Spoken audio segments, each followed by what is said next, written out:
পর্যায়ক্রমে তাদের সাথে পরিচিত হব। রাজধানীর মগবাজারে হোলি ফ্যামিলি রেড ক্রিসেন্ট হাসপাতাল ও মেডিকেল কলেজের বার্ষিক সাংস্কৃতিক অনুষ্ঠান ও পুরস্কার বিতরণী অনুষ্ঠানের প্রধান অতিথি জিয়াউর রহমান ফাউন্ডেশনের vice president doctor Zubaida Rahman. আজকের অতিথিবৃন্দ, প্রধান গত 17 বছর হাসপাতালটিতে অনিয়ম ও লুটপাট হয়েছে।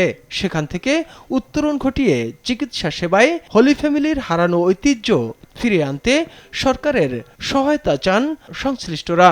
এই প্রতিষ্ঠান গত 17 বছরে তার যে ন্যাশনালি এবং ইন্টারন্যাশনালি যে ইমেজ ছিল সেটা অব্যবস্থাপনার কারণে সেটা হারিয়ে ফেলেছে।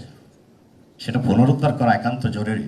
সমাজ কল্যাণ মন্ত্রী ডাক্তার এজেটেম জাহিদ হোসেন বলেন, শুধু চিকিৎসা সেবা নয়, দেশের প্রতিটি ভালো কাজেই বিএনপির অবদান রয়েছে।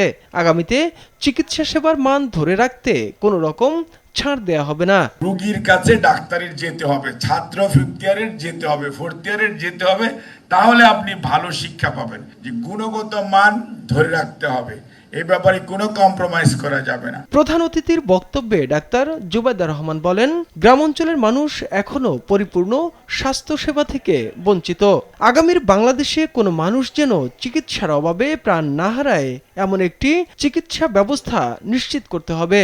আগামীর বাংলাদেশে যেন কোনো রোগাক্রান্ত গ্রামবাসী চিকিৎসার অভাবে প্রাণ না হারায়। আপনাদের দিকেই তাকিয়ে আছে বাংলাদেশ।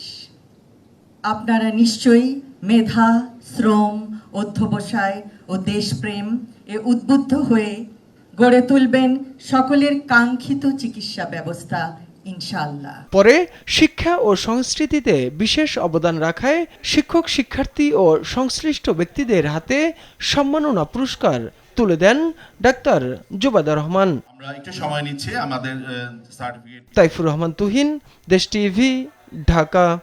অনার্স মার্ক পেয়েছেন তাকেও আমি বিনীত